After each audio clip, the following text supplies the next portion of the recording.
3-2 win. Good. 3 goals. Yeah, they were good. As usual, have simultaneous translation for those who require it. Vinny? Sure. Arne, Thomas Frank said after the weekend that you're a level above Manchester City, you're a level above Arsenal, and went on to say probably also the best team in the world, which I suppose is easy to say when you're 6 points clear at the top of the Premier League and 3 points clear at the top of the Champions League standings as well. But what do you think? Are you the best team in the world at the moment?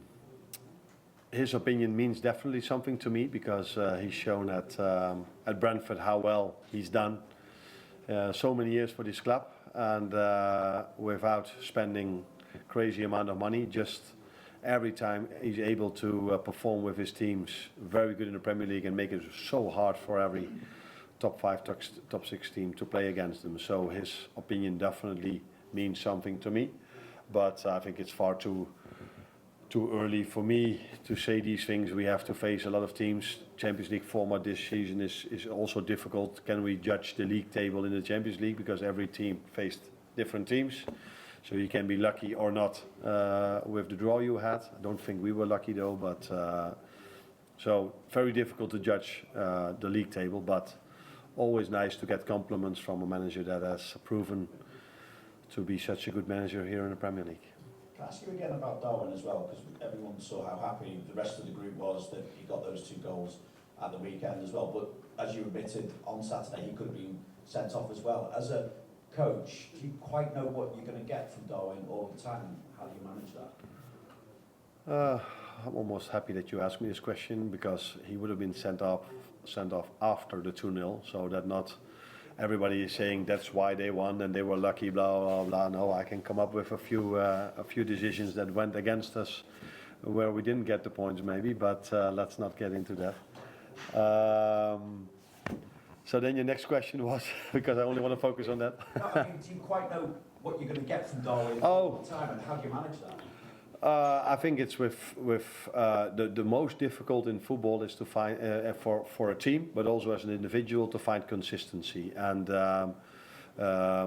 only a few players in the world are able to be at the same level every 3 days in a row. And then there's a big group of players that are able to play very good many times, but not every single time.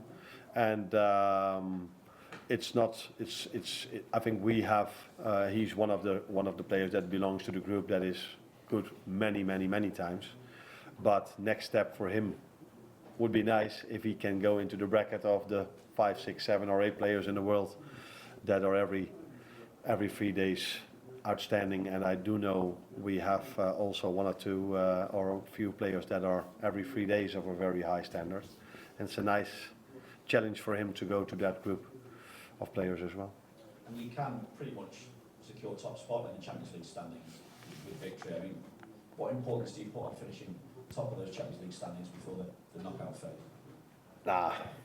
The most important thing every time we go out there, especially in front of our own fans, we want to win a game. And with this new setup, you think that ending up number 1 is the best position to end up with, but because it's such a strange league table, because for example, I think I'm right, if I look at Paris Saint-Germain, every week I think they have the hardest team to face.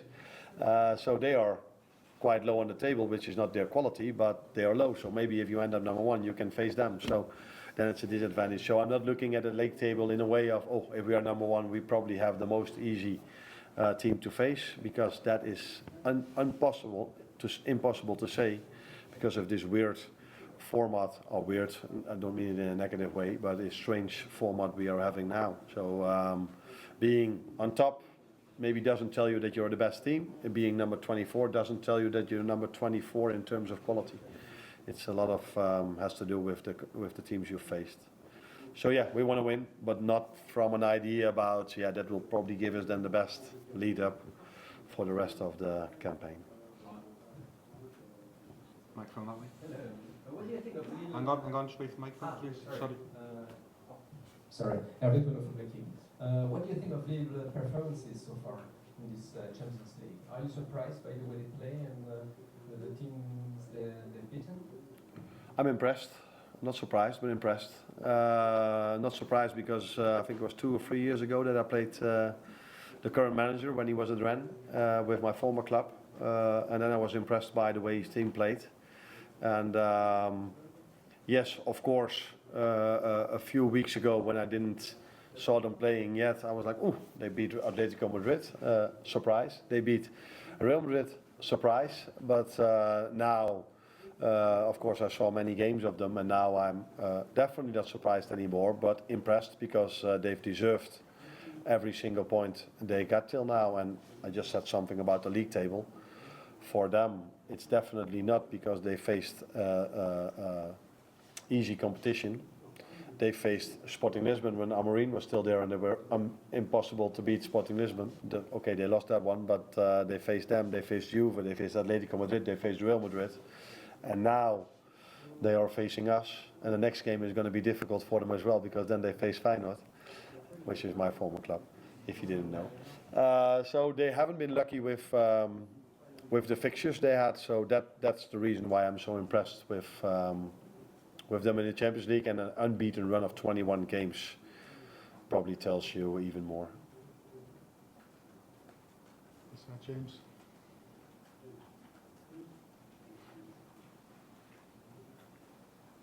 You mentioned a few times about the strange league table in the Champions League. I wonder, do you think this new format has been a success in terms of revamping the Champions League? And maybe does it show that there's a far more even spread of quality in Europe than perhaps we thought previously? I said many times already, because almost every game you play Champions League, you get this question about what are your experiences about the new format. It's difficult to judge as long as the season is still going. I think one of the positives is, especially for the teams that are in pot 3 and 4, that they also face teams from their own pot. Is pot the way you say it? From their own, and that gives them a bigger chance, of course, to win games. So in the old format, it was 1, 2, 3, 4, and as a pot 4 team, you always face 3, 2, and 1. So it was not always easy to win a game. And now they have 2 games against equal opposition as well. So for those teams, I'm 100% sure they feel it's a step up. For the teams that were always in pot 1, I have to wait and see to give you an honest opinion what I would prefer. But what I've said, and that's what I mean, you cannot judge the league table and say, okay, this is the best team in Europe, this is the second best team, this is the third best team, because we haven't played against the same teams. And in a draw, that's in the FA Cup, League Cup, that's in every draw, you can be lucky or you can be unlucky with the draw you have. And that's why it's easier to win a cup competition than to win a league, because you can have the advantage of a lucky draw. Coaches?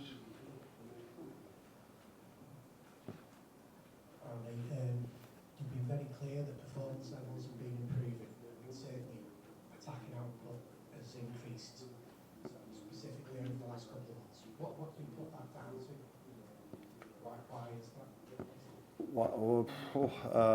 No, I think I said that our performance stats, so in terms of running, have increased, especially in the Brentford game, because it was a tough game, because Brentford is a team that's really fit as well. One of the reasons why they're so successful.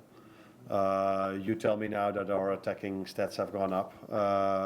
Probably true. I think we've scored more goals in the last 5, 6, 7, 8, 9 games than we did before, but we've conceded a few as well. So we needed these goals maybe more than in the beginning of the season. So I don't really see an argument where I can come up with why that has changed. The only thing I can say is that we are working longer together with the team, and we know even better what we want when we have the ball, but we also need to know better what we want without the ball. But we do concede more, so it's not always a straight line going up or going down. It's always a bit like this. Just wondering, do you think the team's got a lot of confidence from the wins against Bayern Leverkusen and Real Madrid, because they were the German champions, the Spanish champions, and holders of the Champions League? Do you think the team grew from those games? Yeah, my answer is then always the same. We are here, you are here at the press conference from Liverpool, so these players are used to winning big games.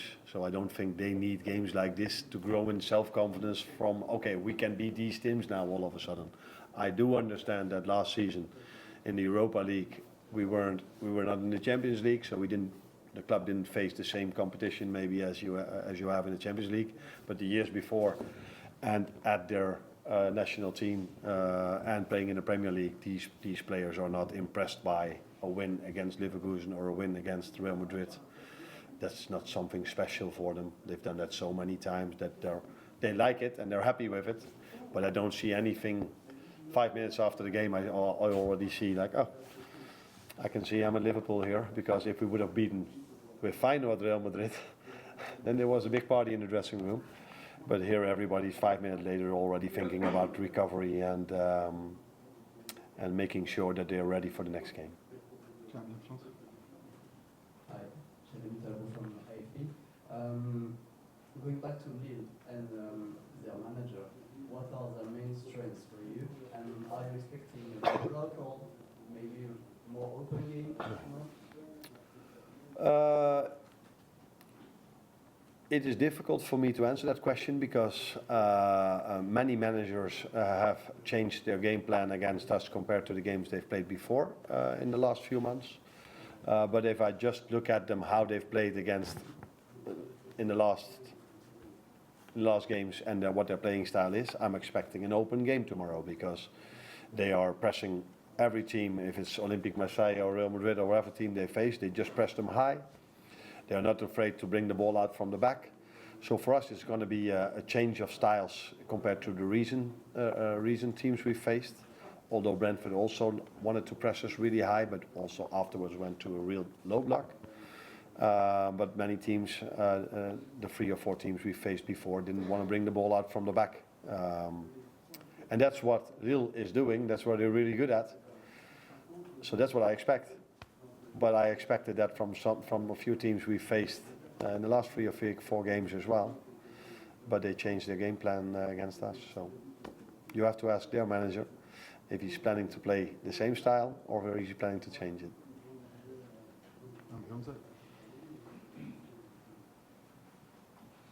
Hi, Arne. I know it's not the most important thing to you, but having the only 100% record in the Champions League now, is that a badge of honour for you and for the team, and a motivation to keep it going until the end as well? Oh yeah, definitely. Not that we've had them, but it is a motivation that we want to keep it going till the end. We want to win every single game we go out there. But it's not because of we just want to end top 8. And we know we need a point for that, but this team has never gone out playing for a point. There was just a second ago a question about what I expect from Lille. I expect something, and you guys know what you can expect from Liverpool, and that has been in every single game we've played. If we've been at Old Trafford or at Arsenal, wherever we played, we've tried to play our own style, and we've never adapted the style, sometimes in small details, but never the style of high press, of bringing the ball out from the back, and to do the things we are good at. So yeah, that's what we want to try to do tomorrow again. We always play for a win, and that's also what we're going to try to do tomorrow. But we know the difficult challenge it is because of the quality and the form Lille is in. James, please. Arne, do you know yet the situation with Jota? Obviously he missed the weekend. How long do you expect to be without him, and how close is Joe Gomez to coming back into the fold? Maybe Jota a bit earlier than Joe, and both of them are expected to be there back with us in weeks, not in months. So, but I've said many times before that the last stage of rehab is the most difficult one, and the one that can sometimes add a few days or not. But it's clear that we are expecting them to be back with us in the upcoming weeks. But it's always difficult to say exactly how long it is. But both of them are not going to be out for months, that's for sure. As long as the rehab goes as planned, of course. What has Jota done? He overloaded a certain muscle a bit. Will? Just ask what Gravenberch started every Champions League and Premier League game this season. The second half of the season, his management imagine his minutes going to be important, given that you haven't got someone like for like to come in and replace him? Maybe we don't have someone that is exactly similar to Ryan, but I think that is almost for all of them. So Dom is unique in his own way, Mo is unique in his own way. We have, of course, Cody Gakpo, but I don't see him similar to Lucio. Similar position, but not similar style of player. So every player we have is unique in his own way. There's Ryan for Ryan is the same thing. And we have players like Jota who can play there, Maka can play. He played there against Forest in the last half hour, and even Curtis Jones can play there. But there's always a balance. If you play them a lot and all of a sudden you drop points, you play them too much. And if they keep doing well, everybody's saying, yeah, the secret to success is that they always play with the same. And I've said many times already, it's not about playing at 12, 15, it's not about these things, it's about the competition you face and do we play to our standards. But I understand that to make it a bit more simple for everyone to understand, it's about they play too much or too little. That is something we accept. Kyle at the front. With Jota being out for a few weeks, though, you said, is this the opportunity Darwin needs for a bit of a longer running team on the back of the confidence he got from the weekend? I don't think it's the first time that that he's in a situation like this. Even this season, he's been in a situation like this. Jota has been out when in the Chelsea game, someone hit him so hard that he was out for 5, 6, 7, 8 weeks, I think. So that was a similar moment, and I know from the past that he's had a long run of games with Jürgen as well. But he is probably, as you guys say, in a good place now because he scored 2. And so, yeah, of course, it's simple. At the moment, we've got 4 attackers that are top fit and able to start the game. And Darwin is one of them, and then the 5th one is Federico, and the 6th one is he's not ready to start 90 yet, in my opinion, but he's coming closer and closer to be able to do so. The reason why he isn't because he hasn't had many minutes yet, so it's not about him, it's about me not giving him so many minutes. So it's difficult for him then all of a sudden go from 5 minutes to 90 minutes. So yeah, that increases the chance for Darwin, of course, to get more playing time if one of the 6 is injured, and especially if it's a number 9. No. Hi, yeah, you mentioned there that Chiesa's still not quite at this level to be able to start 90 minutes. Obviously, Liverpool were very cautious with Diogo Jota, trying to make sure he didn't come back too soon, and yet he still managed to break down. Does that situation mean you're more likely to be even more cautious with Federico, or do you think it's not necessarily one affecting the other? No, not one affecting the other. Every player is unique in its own way, and everyone has his own background. Which I mean, Jota had a normal pre-season, or not normal because he was at Euros. I think they were in the summer. Yeah. So he didn't have a long pre-season, but he had a normal start with us, where Federico didn't. Federico was a few times unlucky with when moments were there for him to play that he was ill or sick. And then I think we all also saw how difficult it is. With Jota is a great example of that. If a player has been out for 5, 6 or 7 weeks, to bring him back to that load of playing every single game 60 to 90 minutes, you have to be really careful with that if you don't want to go into another injury.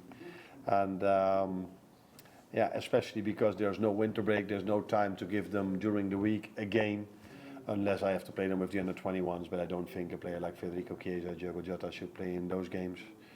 So that makes it hard if a player is injured to bring them back. And some players are so clear starters for me, I can just give them their first minutes in the first team. One of them is coming immediately after me. Ibu Konate played 5 weeks out, played immediately against United, because he's such a vital part of our team. But unfortunately for Federico, he has Mo Salah in front of him, so he doesn't have the similar status or hierarchy as Ibu Konate had. So that makes it hard for us to build him up in the right way, but I'm happy that he had a good 30 to 45 minutes against Accrington Stanley, and although it was 5 minutes, he was part of the team that scored 2 goals, and he was really happy with it, what I saw as well. Well done. Thank you. Thank you.